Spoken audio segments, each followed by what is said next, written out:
story. In which war did you serve? Of the major wars, Vietnam, a couple of times. But we also participated, this was back in the mid-60s. If you remember, there were a lot of things going on in the world. Congo, Dominican Republic, and the United States, as the world's policeman, was out there policing. And so we were in C-130's cargo at that time, and we had the 82nd Airborne out of Fort Bragg, North Carolina. And so we were their wings to get them to these hot spots around the world. And so, been in many skirmishes, I guess you could call it that. What branch of the service were you in? United States Air Force, the Blue Suiters. And what was your highest rank, Bill? Major. Backbone of the Air Force. Were you drafted or did you enlist? Neither. As an officer, you had to have 4 years of college, and then once that was done, you got to go in as at OTS, which is Officer Training School. They train you to be an officer. So it's per se, you never enlist. You just sign up and go through it was like 3 months training, Lackland Air Force Base in Texas. So were you already in college when you decided to sign up? Well, interesting story here. I was in college my senior year, and this, if you recall, back in '62, that was the year John Glenn was getting very famous, both for racing his jet across the country, setting a transcontinental record, and also the first man to orbit the Earth, first American to orbit the Earth. And he was, I thought, this is a good fellow to, follow in his footsteps. So back then, I signed up for the United States Marines. In 1962? 62, and I wanted to fly, and I always knew I wanted to fly. Going way back on the chain of events, my father was a flight surgeon down in Maxwell Air Force Base in Alabama, and I remember they used to take me out to the flight line when I was just a wee, probably 3-4 years old lad, and we'd watch B-17s and whatnot coming in over the fence. And that hooked me then. And then somebody took us up once for a ride, and I liked that. And so that has been in the background as a mindset of, why you join. It was to fly. With the Marine story, I guess I had a lucid moment, and I talked to the recruiter. I said, listen, you're not going to take this light, but I don't want to really be a Marine per se, or this out there, foxholes and artillery, whatever. I said, I just want to be a pilot. I want to be a Marine aviator. Okay, he says, we can put that, it's the contract we had to sign, that if you don't pass physical or whatever, you won't then have to go into the regular Marines. You'll be released. Good thing. And so I went then down to Andrews Air Force Base in Maryland for my physical. And lo and behold, and I've had all my life, so far, 20/20 vision or even 20/15 vision. For some reason that day, one of the eyes, I think it was my left eye, didn't, according to the corpsman, check out for 20/20 vision. You're not eligible. You're not good for pilot training. Anything else? Well, yes, I had this in a contract. We're not going to do that. So that got me off the hook. Went back, and I was depressed. I couldn't believe it. I wanted to fly, and I thought this was my avenue closed. And now I'm dealing with bad eyes, or so I thought. Went to an ophthalmologist, checked him over, and he says, he said, I don't understand this. He said, if I had patients like this, I wouldn't have any patients. You're 20/15, both eyes. So I never knew what happened there on that particular go-around. I'm thinking perhaps, and I can only guess, that they had met their quota for that month or that week or whatever, and so that was the second choice. So then I went back to the Air Force recruiter, hometown, went in, and he didn't... What was your hometown at that time? Greencastle, Greencastle, Pennsylvania. And went in, sat down. He didn't know me. He was a recruiter, right? And I said, how can I help you? I said, well, I'd like to fly. Oh, geez, he said, no. He says, and all the time he didn't get up, didn't offer me coffee. And I said, well, yeah, I said, I want to fly. What do I have? Well, oh gosh, he said, you got a long way to go. I said, you have to have college education degree. I have that. he kind of bolted forward out of his chair. "Oh, really? Here, have some coffee." And then he realized, I'm serious, it's like he had a live one. And then he said, "Well, maybe we can." Well, sure enough, we signed all the required paperwork. Went back down to Andrews, the same clinic, went through there, passed everything flying colors. And that's how I got in the Air Force. Do you recall the month and year? Must have been 1962. It would have been July of '62. Now, had you recently in June graduated from college? So Yes. you had your degree? In June. You were good to go? Yes, yes. So what was the next step? Next step was take a road trip. After college, all my paperwork was in for pilot training and for acceptance. So I had a college buddy, later turned out to be a dentist, tooth doctor. We decided we're going to take a road trip around the perimeter of the United States.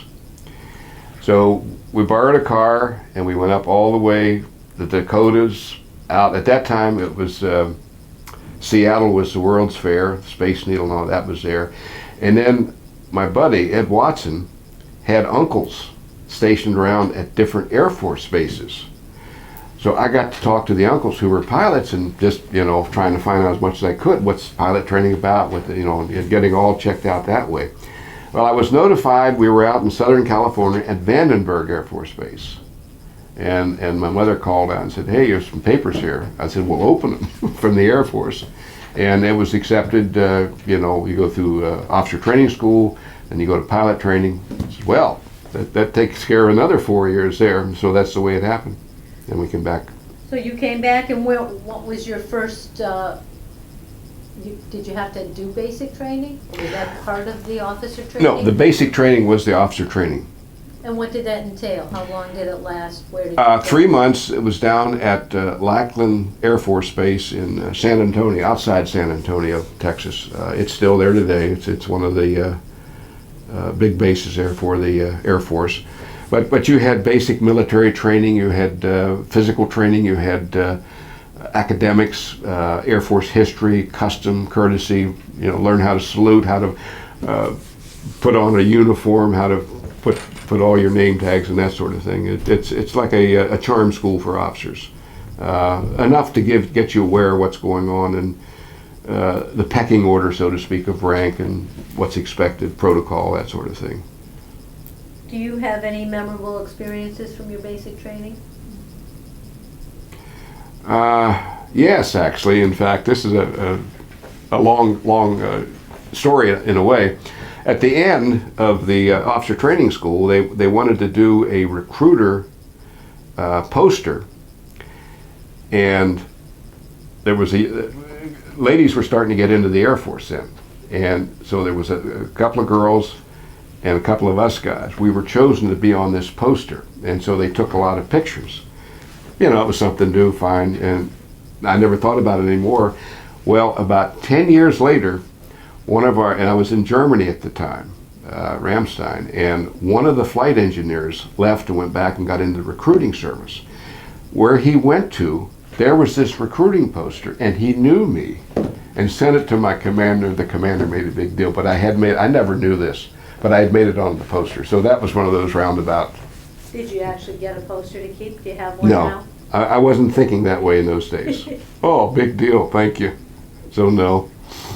Where did you go when you finished the OTS? OTS, then we went to Craig Air Force Base, Selma, Alabama, just before Martin Luther King did his walk, the big march, and spent a year there, pilot training. We had primary training and then basic training. We flew the T-37 made by Cessna, and then we did the T-33 made by Lockheed. And you get a full-blown instrument rating, formation, aerobatics, basic flying, instrument flying. When you come out of there, you're ready to go. Was it mostly classroom or in the air or a combination? Yes, yes, and yes.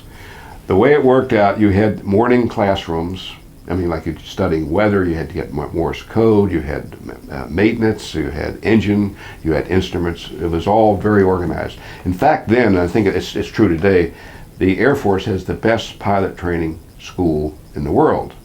Now you might ask, why is that? And the answer is simple. All the other countries around the world like to send their students over to the Air Force for pilot training. Because you come out, you are a finished product. There are no surprises when you go back out, whatever the weather conditions are. It's that good. So then, and that would be the morning academics, and the afternoon would be then flying. And then you'd reverse that every other week. You'd flip-flop, flying in the morning, academics in the afternoon for a year. So was it basically a 9 to 5? That would have been nice, 9 to 5, but it was probably about 6 o'clock, you know. AM? AM. Would start? And then it would be up to about 6 o'clock at night.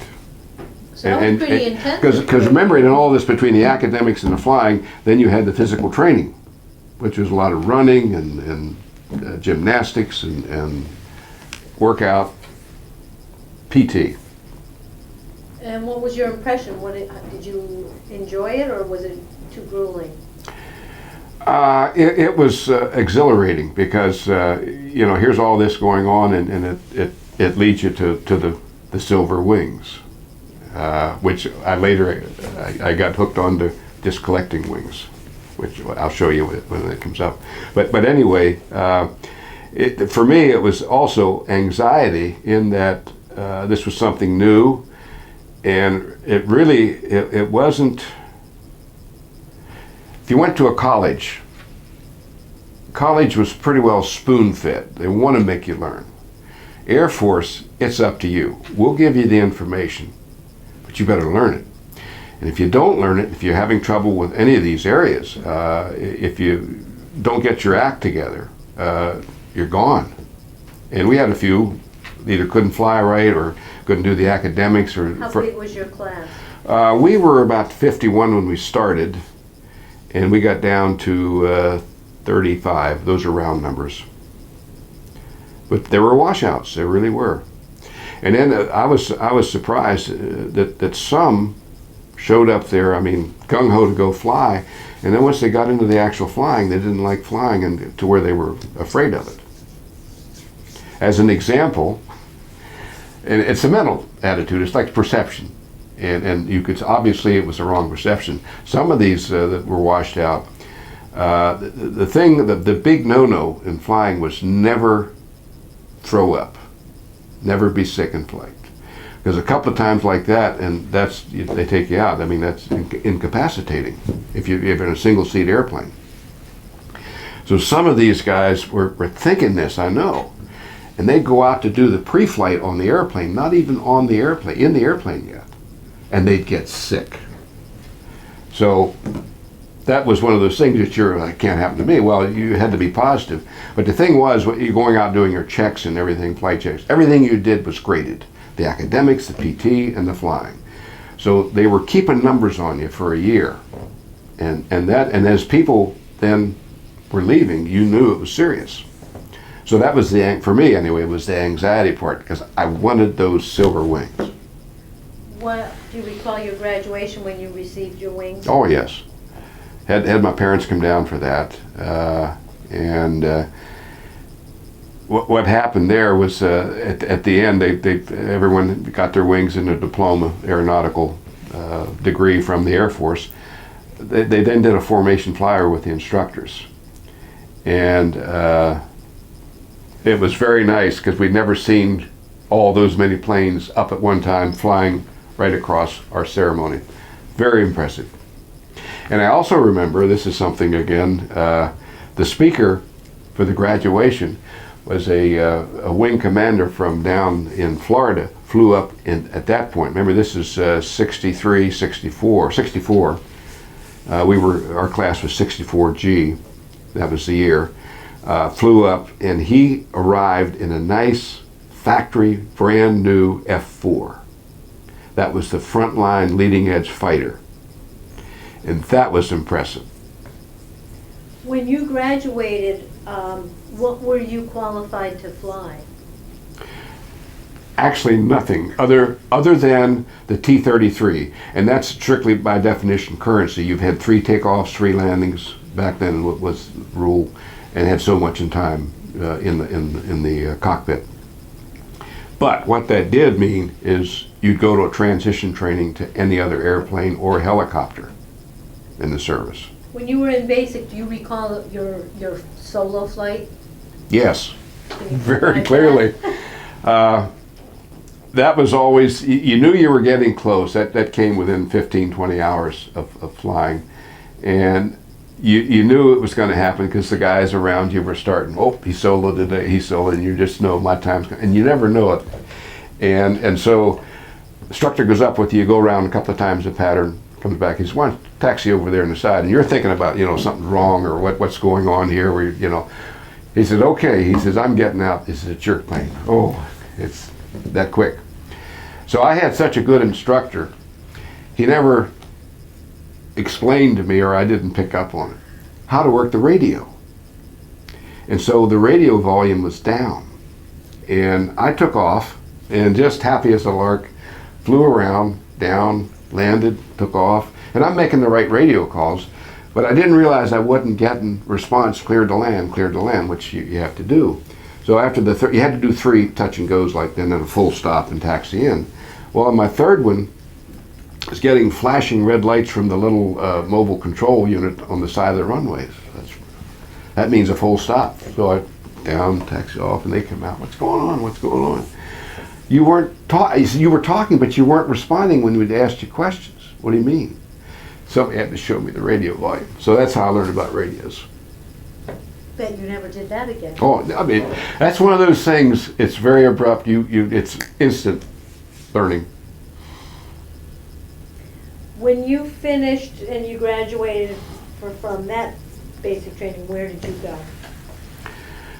From there, we went then up to, at that time, at the end, the big deal now, after obviously getting the wings, was your assignment.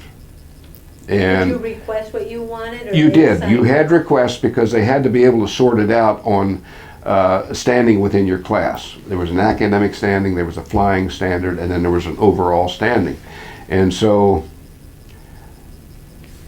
those times, the ones you didn't want, unless you just really wanted something, you'd grown up with it, were the B-52s or the helicopters. That just didn't sound exciting.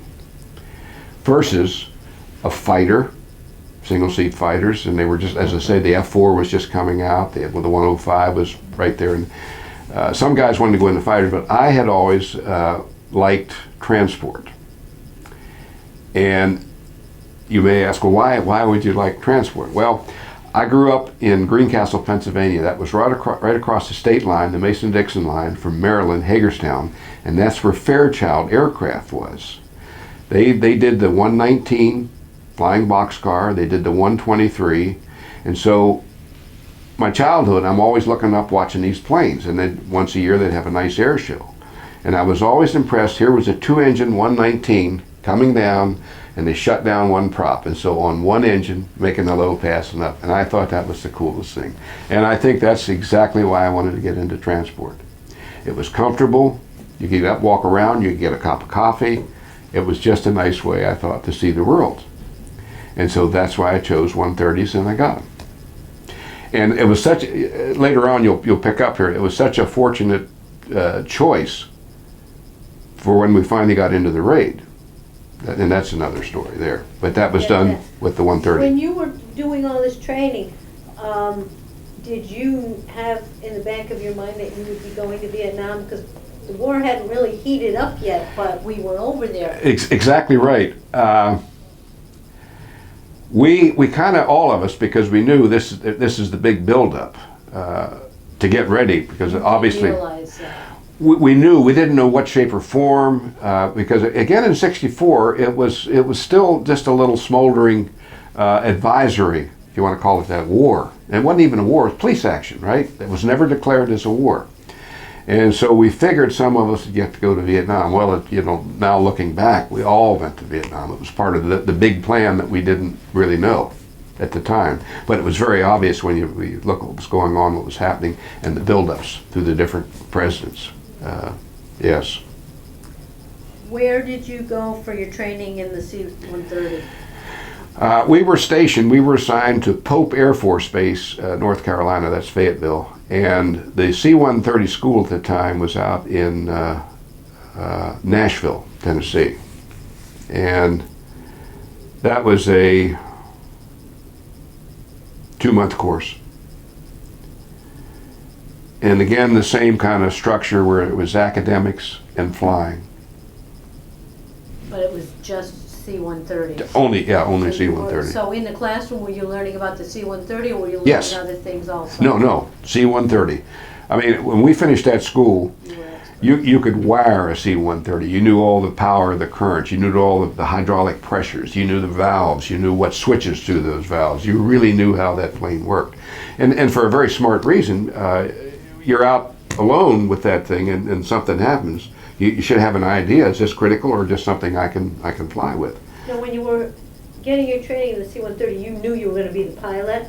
Oh, yeah. As opposed to someone, radar man or something else on Yeah, no, you're there for pilot training. And the same thing, like navigators, they went out to California, Mather Air Force Base to be a navigator.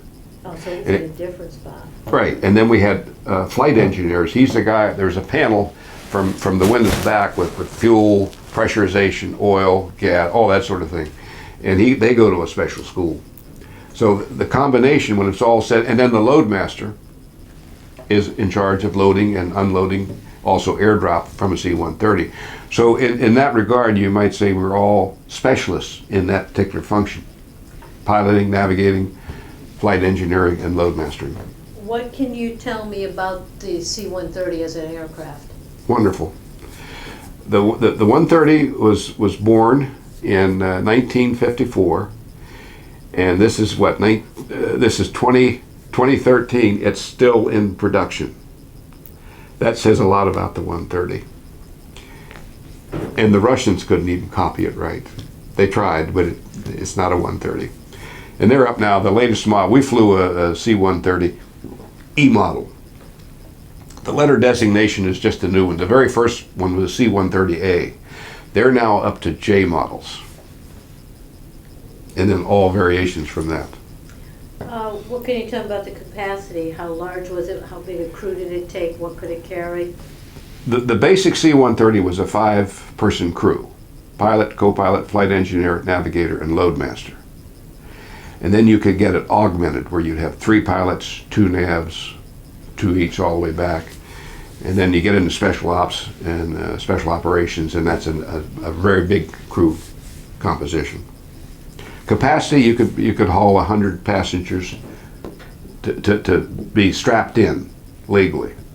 One time in Vietnam, our crew set the record for hauling people in a C-130. It was about 265 people. They weren't all strapped in, but they were all stacked in like cords of wood. They were evacuating a village, and so we went in, landed, opened up the back end, and just kept in until everybody was off. We went back down and landed at one of the Air Force bases, and instead of parking right in front of base ops where you get out, I said, let's pull out here on the outside of the ramp, because I want to see what this looks like when they trail out. And so we had that ramp full then going from the airplane over to base ops, one long line of just endless Vietnamese. So it hauls a lot. It's a forgiving bird. I've known people who've flown it on one end. It's a 4-engine turboprop. And I've known people who have flown it for 21 minutes on one engine. That's the kind of good aircraft to have. And very functional. You'll find later in the raid how functional it was as far as what we did. We did some very slow flying, low level. So it's a wonderful bird. It's safe, very functional, and a pleasure to drive. Did you have a graduation from your training? Yes, we went by admin. They gave us our orders to go back to Pope. That was it. There was no graduation. And at that point, again, you asked earlier about the question, do you ever think about Vietnam? Well, we knew by that time they were putting crews through there as fast as they could. One of the things I remember from that training, we had a lot of simulator time. And that was just so you get hands-on working, figuring out things, and that was very good. I mean, you got exposed to everything that could possibly go wrong on a 130. But because of our rank at that time, I think we were barely a first lieutenant, if that. And so we got the 12 o'clock to 3 o'clock in the morning shift, and sometimes it was a 3 to 6 a.m. shift. I don't know how I learned in that part. I'm serious. I was just, you know, your body wants to sleep at night, and there you are, fighting it. And we did that. Where did you go next? Then we stayed at Pope, and that's when these different, like Dominican Republic, that was a little uprising there, and State Department decided we got to send the 82nd Airborne Army paratroopers down there. And so we went down there. We thought we were going to do airdrops. So Pope then became your base? That was our base. base. That's where you were stationed? Permanent change of station. That was at Pope. And so this mission with the 82nd Airborne was your first mission, flying you as a pilot? One of many, because at that point you come back and then you had to get checked out, not so much on the 130, but the function of working with cargo drops. We had we had parachutes from like 1,200 feet out the back end of the C-130. We had another one called LAPES, Low Altitude Parachute Delivery System. And that's where you'd come down, you'd put the wheels down because you got down so close to the ground, and you'd come across a drop zone, DZ, and if you got to the right point, you'd drop a big chute in the back, and then you had a crate of whatever you're doing, sometimes Jeeps even. And they're on a pallet, and there are rollers underneath the pallet. When that chute goes out, it pulls the whole Jeep and pallet out, and then that drops maybe 5 feet onto the grass where you're dropping it in, and then that rolls to a stop with the chute slowing it down. LAPES. That was a good one. And then if you had to do that in we call it a tactical mode, you go out in the country, get down amongst the trees to come in and do that, and then back up.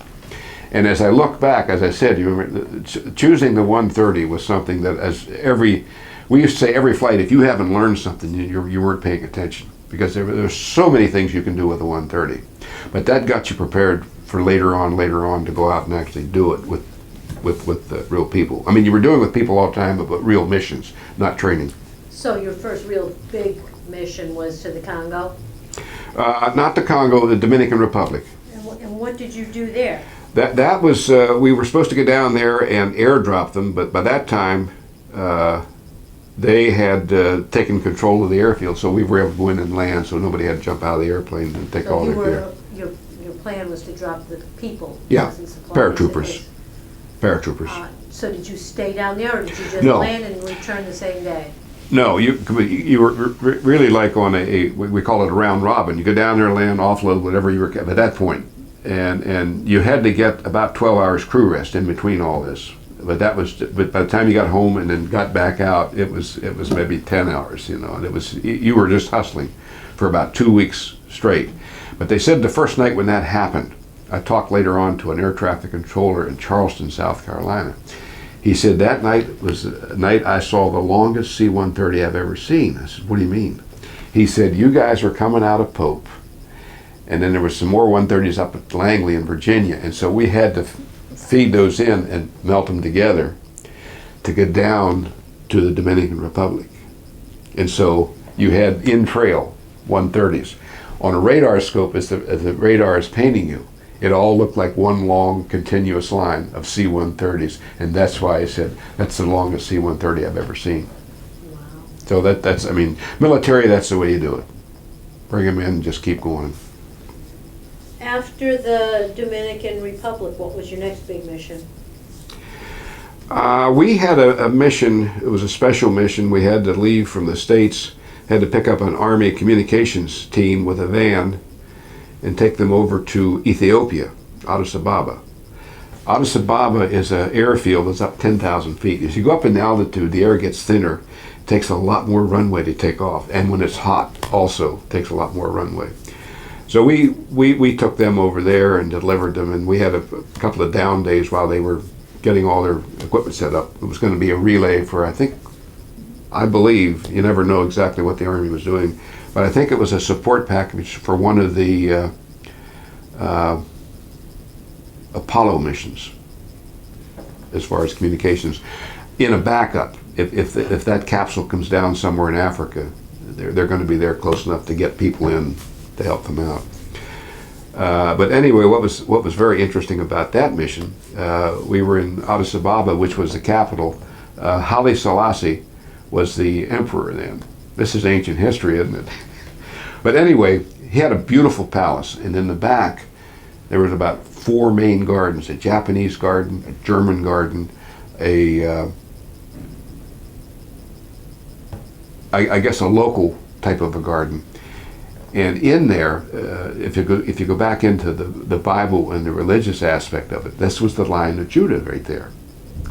And in this one garden was this lion. And you could look through... A real lion? A real lion. And you could look through the bars, and there it is, it's sitting there, one eye looking at you.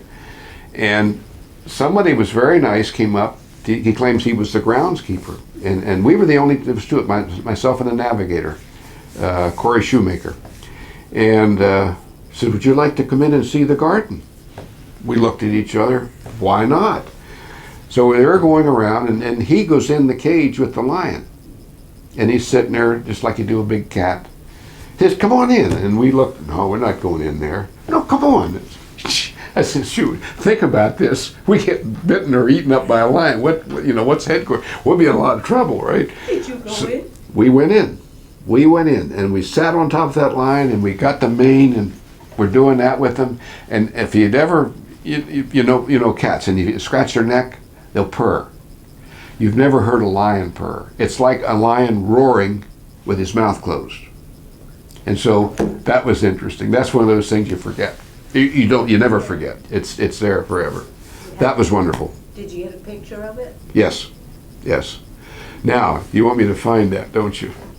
I'll have to work. Wow.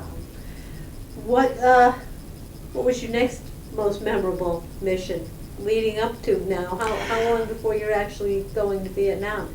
You must start to realize by now that you're going. Yes, and we did a lot of just, I would call it supply runs around the country, different bases, picking up people, cargo, whatever, doing drops. The 101st Airborne is out in Kentucky, Fort Campbell.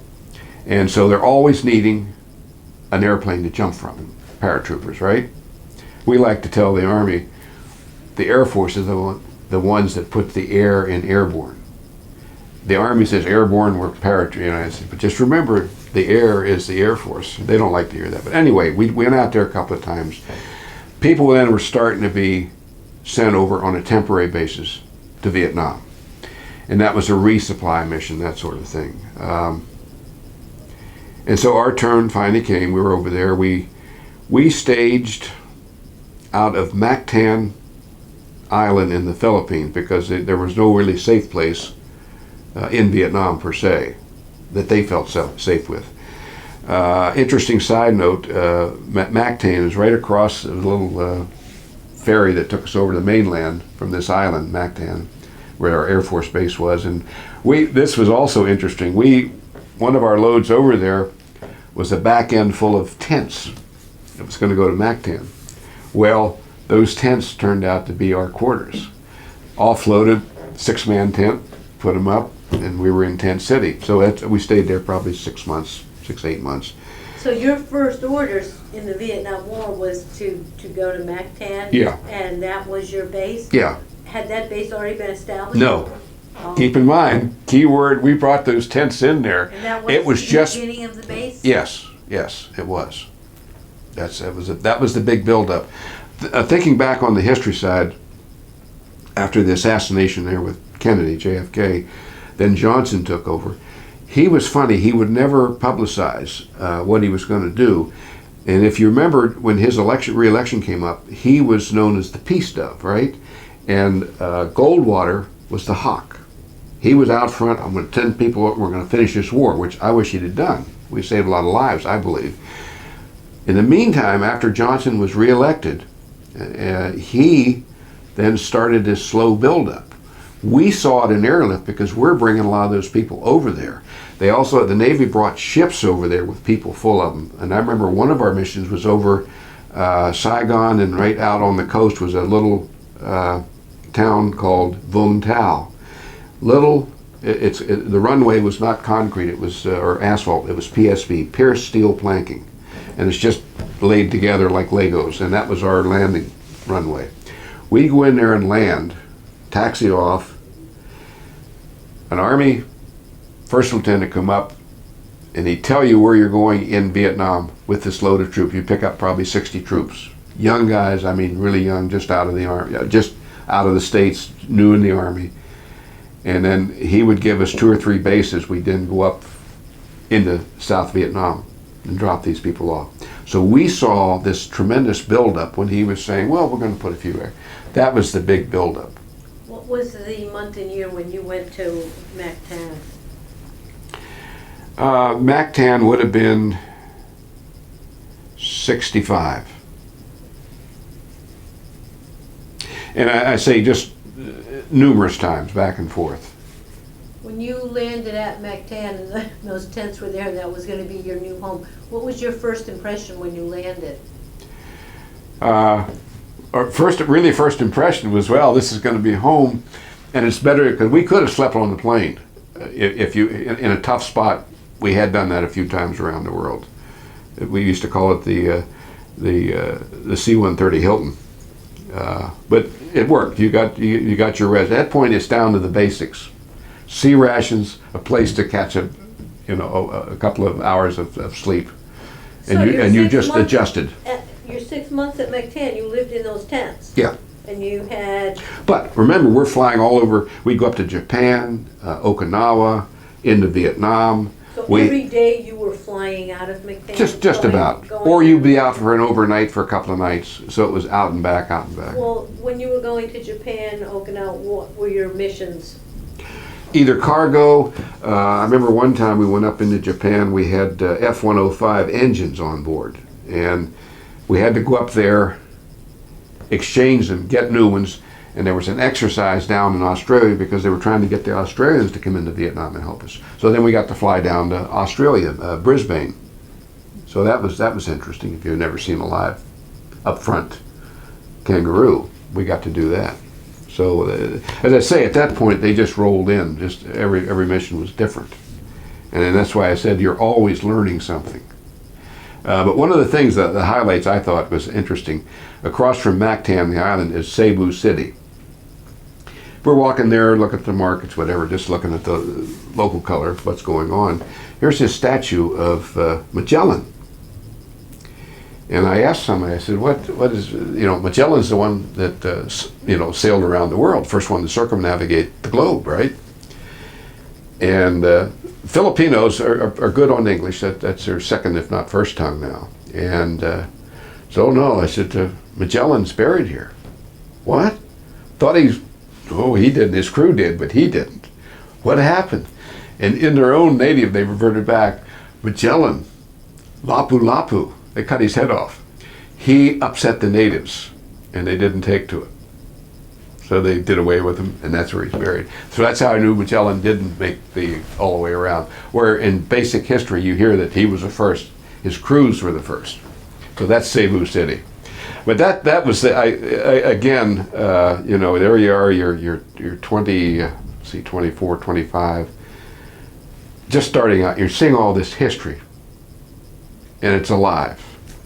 How big was the base when you first set up at Mactan? How many? It was like a round numbers 8,000-foot runway and bare.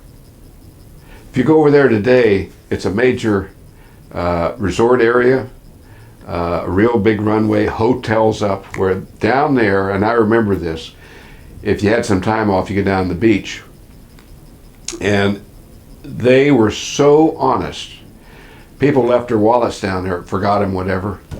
They'd come back 2 or 3 days after out flying, and they said, "Oh, we got your wallet here," and every bit of money was still in it.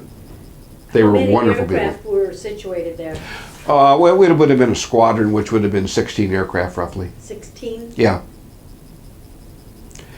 But you know, they're all, at that time those are not all flyable. They're in maintenance, any forms of maintenance, or if you have the big one was fuel tank problems. And you might ask why fuel tanks? Well, in Vietnam you'd take an occasional hit through the wing that would put a hole through your fuel tank.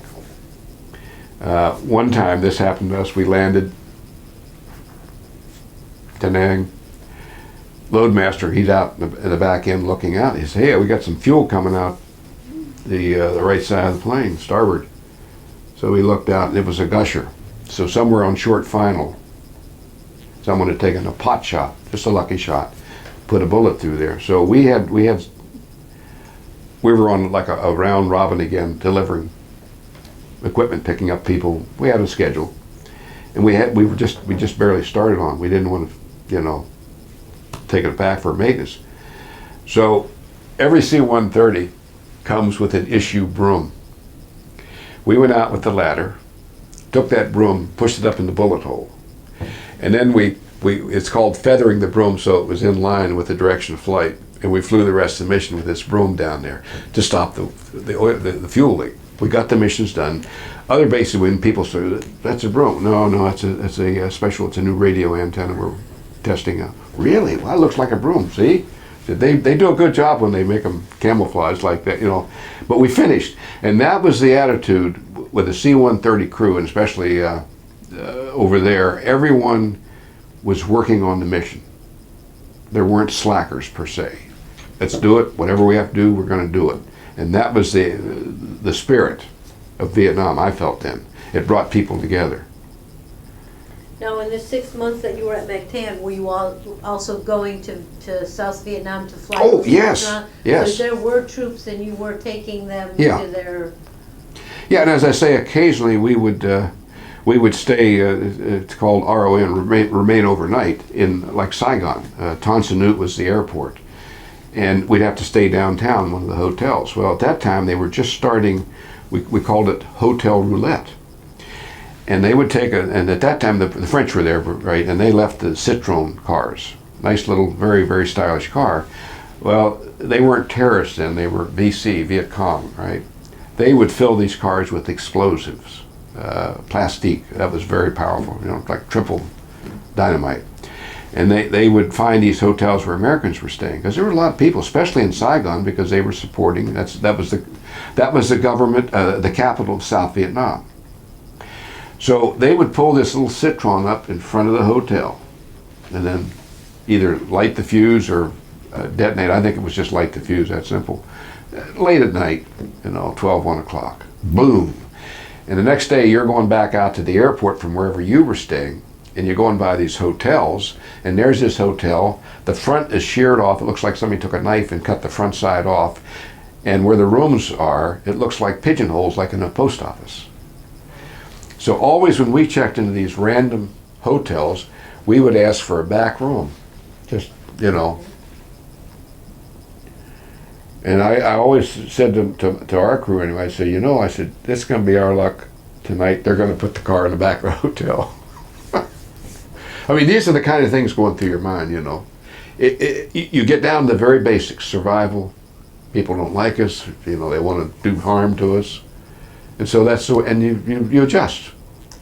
Were you responsible for flying troops all over Vietnam, South Vietnam? So like you were up at Da Nang, at Yes. Ran, at Vung Tau, at Saigon. Did you fly everywhere? Yes, yes. Anywhere they could put up a strip. Remember that PSP I'd mentioned earlier? Some of them were like that. The major, like Da Nang, Nha Trang, Saigon, when they ended that war in 75, well 73, but 75 really, some of those major airports had 3 parallel runways, 12,000 feet long. We almost paved the whole of South Vietnam, either in roads or runways or aprons, ramps for parking. It is amazing. It left a lot of stuff there. After your 6 months at MacTan, where did you go? Then we came back to the States. We probably did this a couple of times to maybe go up for a year. And so by that time, from kicking around the world that way, we said, you know, we had our pretty much, this is fine, but what else? What's next? What are we going to do? My roommate and I, we had a place off base there where we stayed. There was 3 of us. In fact, the one roommate later became the Surgeon General of the United States Air Force. When we knew him, he was the flight surgeon at Pope, young captain. What was his name? Andy Anderson, 3-star when he retired. So one of us done well. But anyway, we're going off base. We go around the end of the runway, and we happen to look up in this parking area. And here's at that time, all our C-130s were silver, like regular metal, like you see here in the museum. And we're going around, and there's this one, just very ominous-looking C-130, flat black and green. We looked at that. Something new in town here, because you knew everything's going on. So we stopped the car and looked at that, and we noticed there was a guard on it, and it was posted off so nobody could get in or out, just through the checkpoint. I said, that's strange, you know, you could always walk across the ramp here. What's going on? So we put our feelers out, and turned out it was a new, at that time, for the Air Force, for the military, special operations. And the roommate and I, Dave Mattingly, later went with Delta Airlines, got home, you know, and figured out what was going on. Special operators are going to be starting up. And it just so happened our squadron, there were 4 squadrons at Pope then. 774, 75, 76, and then 777, 777. Which were you? We were the 770. So, excuse me, 779th. So then 4 down from that. They were the squadron that was going to host this transition into special operations for this one group. We just happened to be in the squadron, so we're talking about that. We said, well, I think this is ominous. This is something that, you know, it's an opportunity. And they used to always say, never in the military volunteer for anything. And I found just the opposite. That's where it gets good, because it's always different and not boring. So he said, what do you think? Yeah, looks good. If they have a guard on it, that's very good, you know. So we put our names in, not thinking anything about it. And sure enough, I think a couple of months, we were picked. So now we go into special operations training with the C-130. And that's leading up to the raid then. Purely fate all the way along. I could have been in the Marines. You see what I'm saying? Of the choices you make, you don't know where it's going. Now, you were going to receive special operations training in this new C-130? Yes. Was this aircraft different? Had they modified it in any way? Or was it the thing that was different, the missions that it was going to... Yes, yes, and yes. What was different on that airplane from the regular 130? Where the regular 130 had a weather radar, so you could penetrate and miss the thunderstorms, that sort of thing. This new C-130, it was a MC-130, Combat Talon. It had terrain-following radar. So you could now go down low, 250 feet, at night in weather, and not hit the earth. Very good. That crew went from the basic 5 of a 130, basic 130. We used to call them trash haulers. I can say that now out of, but that's what, that gives you an idea of what we hauled in the 130s. Everything from toilet paper to furniture to Jeeps, whatever fits in there, we would haul it. Went from a 5-man crew to a 12-man crew. What was the difference? You had 3 pilots. You had 2 navigators, you had 2 flight engineers, you had 2 load masters, and you picked up 2 new functions, a radio operator and electronic warfare officer. Now he's the guy, like your radar detector. We had little blisters on the skin that could tell you who was looking at you. To be sneaky and stealthy, you should know who's looking at you. And he could tell what kind of radar. Was it a MiG radar? Was it a ground-based radar? Was it a SAM radar? Helpful things if you want to survive. So that's the difference. Also on the nose of the Special Ops 130, looked like whiskers in front of your nose. That was the Fulton Skyhook recovery system. It was invented by a gentleman in Connecticut, and I'll tell you where he lives. This is really weird. Newtown, Connecticut. Robert Fulton. He was an inventor, an architect by trade, but he saw things different and he reacted on it. He wanted to make a flying car. He did. Got it all the way through, certified by the FAA, and there was no interest. Nobody wanted it. So even to this day, there's one of those flying cars sitting in one of his sheds up there in Newtown. I met with him once later on, just to catch up and see what was inside his head, what was cooking. Interesting guy, really was. So that was the other thing. So that was a new invention. It was, and the Fulton Skyhook recovery in the James Bond movie Thunderball, I think that was the second one in that series. There was a B-17. It was the last scene in the movie, and it's coming across. Bond was in the little life dinghy, and the way the thing worked, they had a special suit that they wrapped in that was strapped, and then you had a 500-foot lift line, nylon lift line, and there was a balloon filled with helium, probably about the size of a VW bus. That held that lift line up. And then there were 3 flags on the lift line, and that was your aim point. And you brought the plane in, and you hit that snared it, and then the thing came up in trail, and then you could pull either the person, we could go up to 2 people, or a package. If they were getting documents or whatever out of the jungles, we could do that. And I asked Fulton, I said, whatever made you think of this concept? Well, I was watching paratroopers, and you see them come out, the chute opens, and they go down. He said, in my twisted mind, I wanted to see the reverse, have them come from the ground, come back up into the airplane. That's how you do a recovery system. That plain and simple. So that was all the things we had to learn new, and it was a lot at that point then, turned into a lot of night flying. So you had to learn all the new things on the Yes. C-130. Yes. Did you yet know what the missions were going to be? You had to know No. that this was going to be for some No. special missions. Yeah, but you could, if you'd been around by that time, you could pretty well get just a very vague idea with all these different equipment, like with the EWO, Electronic Warfare Officer. You knew you were going to go in dangerous behind country, near cities and that sort of thing that has air defense. When That's you were what he's getting about. trained on the Special Ops C-130, was that all secretive? Were you Yes. in a different part of the base and no other people were allowed there? It was at the same part of the base. So just one. Pope is one big long ramp. The runway's out here, and then here's a big ramp. And we had rows of. We had 4 squadrons there, and just the one squadron. There was one row. Ended up we had 4 of the black. We call them blackbirds, black and green, and that was Blackbirds? blackbirds. Were you told that you couldn't tell other people about them? Just basically, you've been around the military. Did you know you just don't talk? Just because you either mess up what's classified on that bird.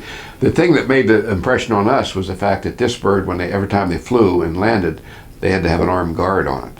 Nobody got on board, except the crew. So that by itself tells you we don't talk about it.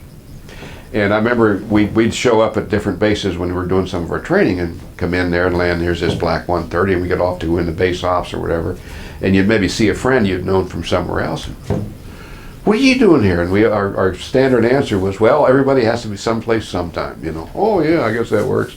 Just like. Right, you were a pilot. Now with the new 130, there were 3 pilots. So why were there 3 and how did you coordinate who did what? In an airplane, there's an aircraft commander, the pilot or the co-pilot, whatever you want to call. Third pilot was to, if somebody, let's say, got hurt, combat damage, that was a replacement. Or if you were on long missions, you would swap out the seats, right or left side. So it was a backup. So depending on what seat you were sitting in, depending on what your job was. Exactly. And it was from the airplane, it wasn't confusing. Because later on you became an instructor, so you'd go back over to the right seat to instruct from the left seat, or if you were an instructor and you had a new co-pilot, you'd sit in the left seat and instruct the right seat. So you got to swap, it was musical chairs. And so after a while, the 130 was inside your head. And you you did that accordingly then what was going on. How long was your training in special ops?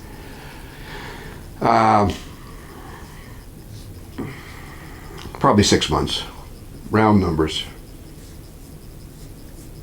And then what did you do? Then we took the whole unit of those 4 airplanes I said was out in the ramp, and we deployed. It was called Stray Goose. That was the code name. To Vietnam, the Trang. And this would have been 67, 68. And Stray Goose, another little side story, my roommate and I, Dave Mattingly, some girls brought us little ducks for Easter. So we said, stray goose, close enough. It's a feathered and likes water. We had a duck, grew up from a little... A real duck? A real duck. And its name was Maynard. Maynard P. Marmaduke. It was a white farm duck. That became the unit's mascot. When we deployed, we took that duck to Southeast Asia. And we almost had a security incident. The roommate and I took the duck down Waikiki. The duck was like a dog, would stay with us, waddle along.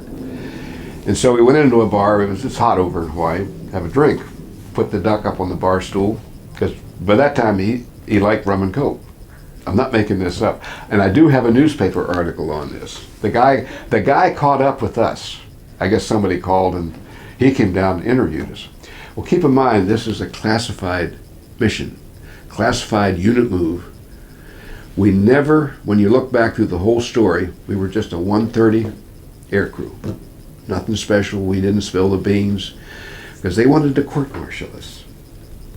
But then they realized we wouldn't stand up because there was no classification. Why did they want to court me? Because here we are in the newspaper. Oh, with the duck. With the duck. And this is a classified move because we didn't know what the bad guys know we're coming. Because at that point, with that airplane, we could fly up into North Vietnam, Cambodia, Laos. Remember, that was a no-no then. Yeah. So it got the wheels back in the States really concerned enough that we've got to make an example here. We got to court-martial these people. Thank goodness we had a colonel back in the States who knew us and was young once upon a time. He said, really, guys, they didn't do anything. If we make a stink, it's going to make a bigger, we just forget about it. So that's what happened. I will get you that newspaper article. I do have that, and I know where it is. Okay. Excellent story. So, what was your mission? Missions are... What was Stray Goose supposed to be doing when you got over there? We didn't know until we got there, but we knew we'd be doing... Where did you land? The parts I can talk about. Why, is it still classified? It could be, Oh. but it's not. Tell me what you can. It's not, but I just want you to know there was a lot of sensitivities there. We dropped leaflets.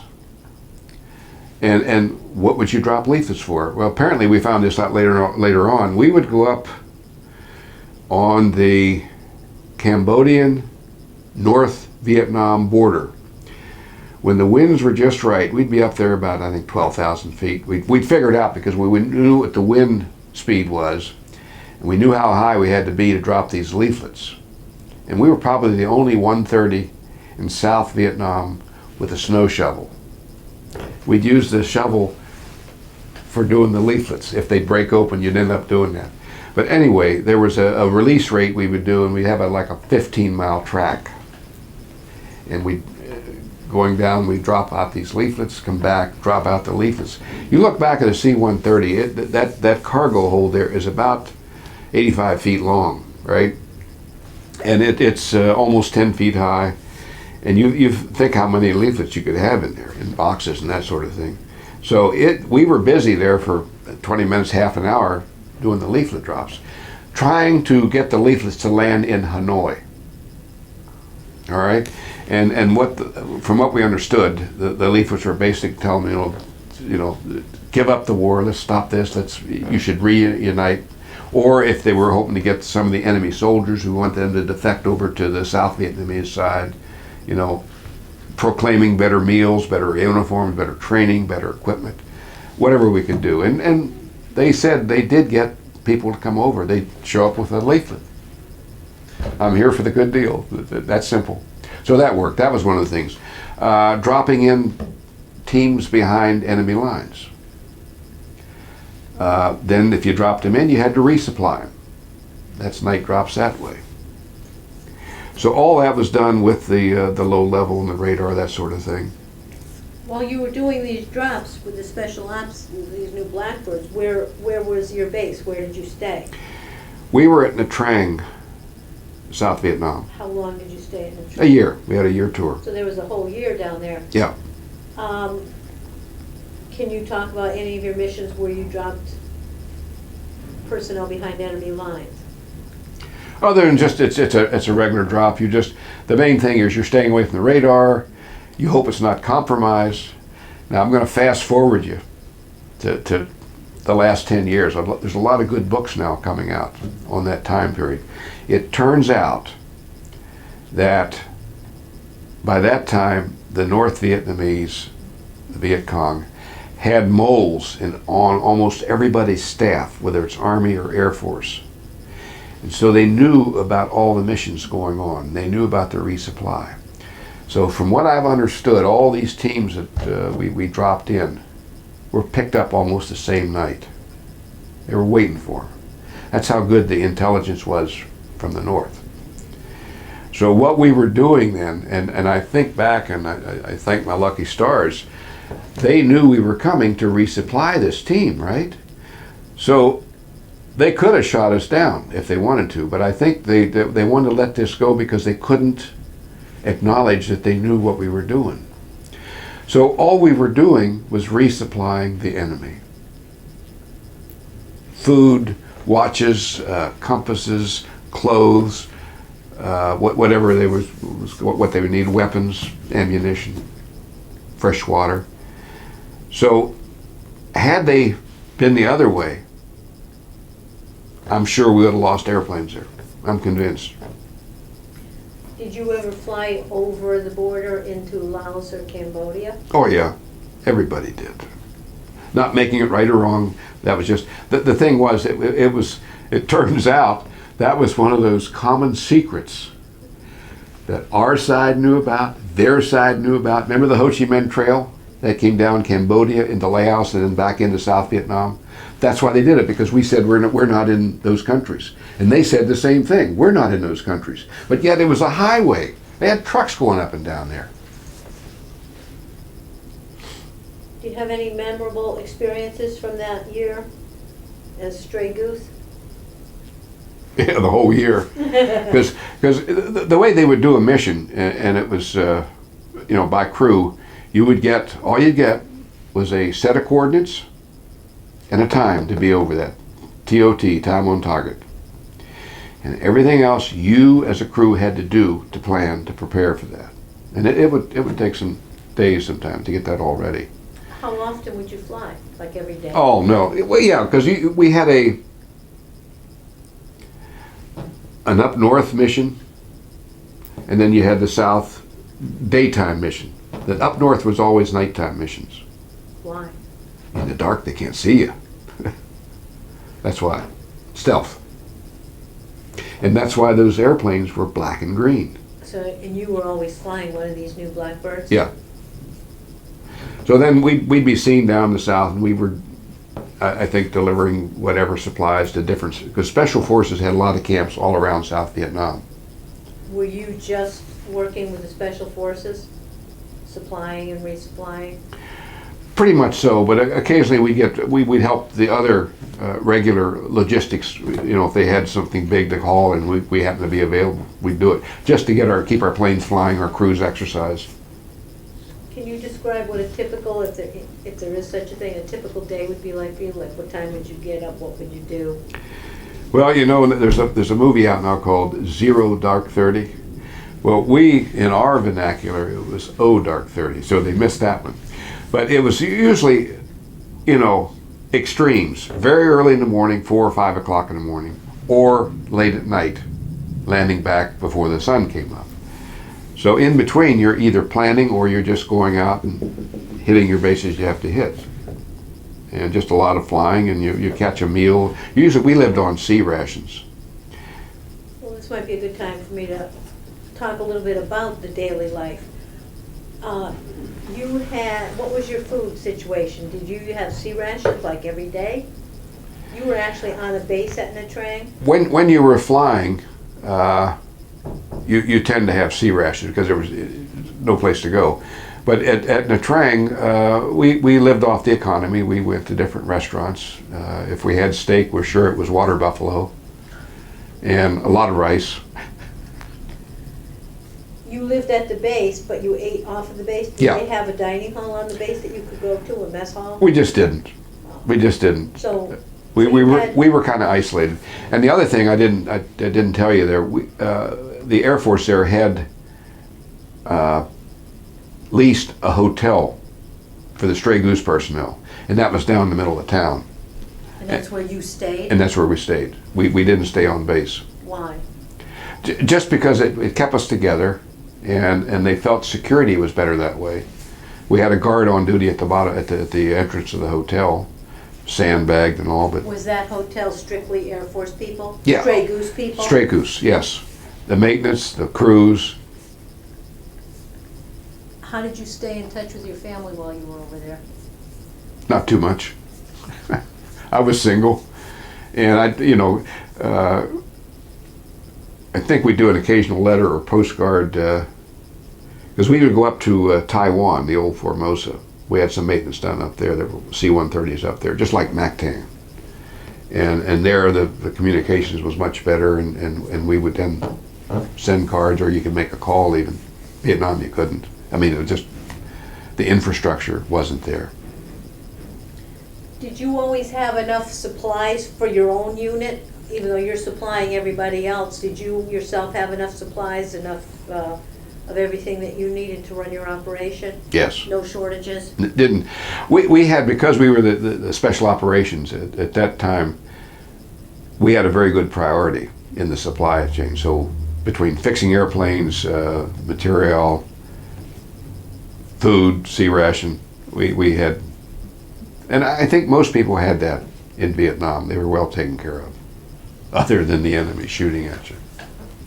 Well, speaking of which, the enemy shooting at you had to produce some stress. How did you handle the stress? Well, it became, at least for myself, it was like a chess game. And remember I said you get a time and a coordinates, and you had to plan in and out. You knew what you were up against, and so it was like a cat and mouse game. You're trying to come up there, go through, and we always said the perfect special operations mission was one that you get to go into your objective, come back out, and nobody knows you've been there. That means you were unseen, you were stealthy, surprise, all the right elements. So it was a game. I mean, it was a deadly game when you think about it. We lost some planes, but it was a situation where, well, we know what they're going to do, and we can plan around that, and so we did. And so every time you did this, go up there, go in there, come back out, your confidence went up. And so that's the way it was. I don't think I ever had anxiety, because I knew what was going on, the whole crew knew what was going on, and that's where you have then confidence in each other, because everybody has something to do on that crew. And you counted on the other person to do that, do it right. Did you do anything special for good luck? Special for good luck. I carried a 4-leaf clover because they wouldn't let me wear a rabbit foot around my neck. I'm kidding. Did you really carry the 4-leaf clover? You still have it? There it is. Wow. Where did you get it? In Greencastle, Pennsylvania. My dad got it. He used to carry them around. Can you? So that's what we did. So you still have your 4-leaf clover. That went everywhere with you. Almost. Yeah. What did you do for entertainment in your downtime? Where? when you Around were the in world? train? Well, we would usually go downtown. They had different, I guess, art objects. I'm into pictures and that sort of thing, and it's amazing from the French occupation there. They left a lot of impressionistic schools, and so you could find some really interesting paintings. And it's amazing because they could do that on the sidewalk, not even in a store. They just set up, there it was, and the guy would have his easel there and he'd be working on it. So you get down and look at that sort of thing and find those different things. We'd go around to in the Trang, there were a lot of different clubs. NCO clubs, officers clubs, civilian clubs, all ranks clubs. And so that was good just to go around and visit those clubs. I remember one time at the Trang, this is interesting, we were about to go into a club and there was this little green snake, looked like a little rubber snake. And we were looking at it, and it wasn't aggressive, just kind of sitting there. And this Green Beret Special Forces guy, stay away! What? That's a crate! That's the two-step crate. What's a two-step crate? That little snake that you see there is so poisonous. If it hits you, if it stings you, right, bites you, you'll take 2 steps and you're dead. Really? Because it's the kind of thing you want to pick it up. It looks harmless. And he said, yeah. So we later on I looked it up and it's in the books, 2-step. When we were in Bangkok, that's another very interesting town. I was going to call it village, but it's a major town there. There was a Red Cross snake farm, and they were doing research to make anti-venom serum for snake bite. The rumor then was out there, at least the words going around, that in Thailand, from cobra and that sort of thing, other poisonous snakes, they would lose about 1,000 people a year from snake bite. And so the Red Cross was there trying to come up with something that's going to work. If somebody gets bitten, you get some medical assistance to save their life. But in their Buddhist way, that was Buddha's, that was the way they accepted, which was strange. So we'd get down, they'd have shows at the Red Cross farm. And they'd bring out these king cobras, and the guys would sit there around. The one guy, I remember, they always have like a loose white gown on. And that's so if the snake bites him, it's going to hit cloth and not a leg. And it's going for the center of this white mass. And so he'd get there and weave with this big king cobra. And then it's not hypnotized, but it looks like it is. And finally, because he's moving enough, the cobra gets tired of moving with him, and he stops. And when he does that, then the handler kind of leans over, and there's that cobra right in front of him, and he kisses him right between the eyes. That takes some guts, I think. And I asked the guy, I said, do you have many change of handlers here? He said, oh, a few, Again, that's the way it is. But I guess they do very good work there because they're in high demand, and they could do that type of thing and do the show. In the book that I finally put together later on, there is a picture of a cobra that I took about 3 feet away. Did you see any USO shows while you were over there? I never did. And you say, why? Because we were always flying at night. That's when the USO shows were. I don't think they had some shows, they weren't USO, but especially the Filipinos, I remember, would come down and they could do knockoff shows of the Beatles, and remember that was the rock and roll age then, the 60s into the 70s. So you'd see those kind of shows, but never a USO show. Never saw Bob Hope. Did you get any leave while you were in the train? Yes, we did. It was leave. It was called R&R, Rest and Recreation. We had choices between Malaysia, Australia, Hong Kong, and as far up as Japan. Since we had never been into I went to Hong Kong. I think it was 3 days. Oh, not long. It was quick. By the time you got up there and then get back, because you had to get your transportation. So what did you do while you were in Hong Kong? Hong Kong, turns out the Navy's there really big, and they have a what they call a fleet store. And so you could get, well, like watches, you know, at really a tenth of the price that you would pay, say, in Europe for the same watch, Rolex, that sort of thing. So you'd see that, of course, the food, Chinese food, but you know, you're in Vietnam, you're getting Oriental food anyway. It was just interesting to see that because teaming, got suits made there, good tailors. But what we found out later on, they didn't use a good thread. And it would either fade or would actually just, you know, give up and the sleeve would come off or unravel, that sort of thing. Can you recall any particularly humorous or unusual events? In Vietnam, Yep. one that was very interesting, I don't know how we ended up, but we all had little motorbikes just to go out. Because we used to ride outside in the Trang. We thought we were in a safe area. Well, we thought we were because the Koreans had a camp just north of Nha Trang. So there was the rumor going around that the VC and North Vietnamese, if they're around, really respected the Koreans because they had a good image as far as being very deadly, straightforward, merciless fighters. So we'd ride out in the country.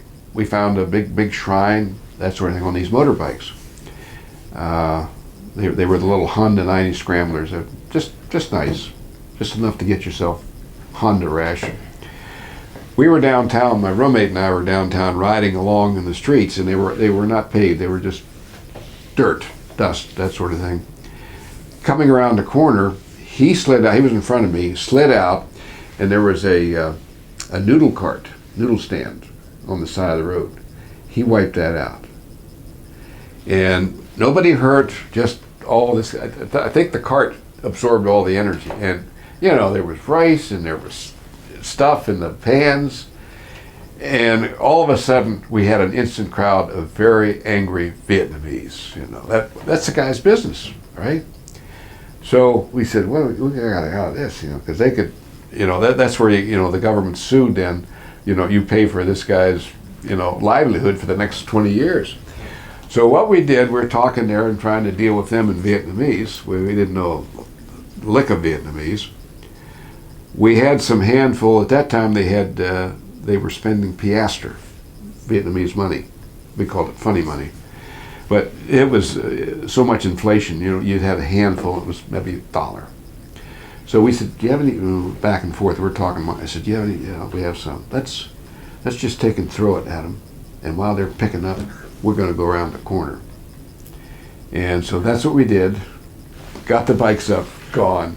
And so they lost us. So that was it. But looking back, all the, you know, the trouble we could have been in with that. And it was an accident. It really was. What did you think of your fellow officers? Sounds like you've had this question before. In any organization, whether it's civilian or military, you're going to have good people, not so good, and you're going to have them really lousy. And you work around. There's nothing, you're not going to change the system. But I do believe people in any situation like to complain. And so these folks that you have when you have a loser, it gives you something to explain and discuss and have fun with too at the same time. But you're going to have it. I don't care where you are. When you were at Nha Trang, did you always fly with the same crew? Yes, by crew. In fact, our crew was the first crew checked out in the Air Force for combat talent. And our crew number was SO, Special Ops 1. And so now it's up in the hundreds, thousands. So you were the very first crew in the U.S. Air Force to be trained? Yep. And it just worked out that way. You know, you actually trained with that crew in the United States, and Yes. then you went with that same crew, the same guys, Yep. to Nha Trang? Yep. And you stayed the entire year with that same crew? Yes. Occasionally, if somebody was sick or ill or out on that R&R, you'd have to fill in. But by and large, the percentage of that crew stayed together. 90% stayed together. And the reason is, when you're with the crew, you know what to expect. You rely on each other, and it works. I remember we get a new person on the crew. It was, you're watching the new guy, and see how he's doing and getting him checked out, and he's watching you. But there's a transition, and it's for the good.